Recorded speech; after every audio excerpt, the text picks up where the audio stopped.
In this video, I'll show you how to add a size chart in Shopify theme.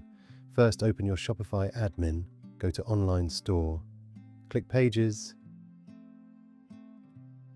click Add Page. Name the page Size Chart.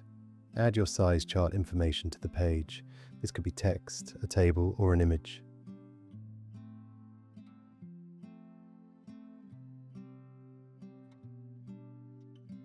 Make sure the page is set to visible. Click Save. Now go to Online Store and click Edit Theme. Open the product page template. Click the product information section.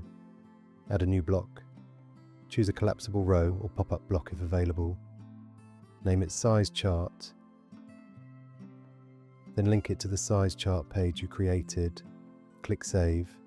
Now preview a product page and check that the size chart opens correctly. And that's how to add a size chart in Shopify theme. Hope that helps.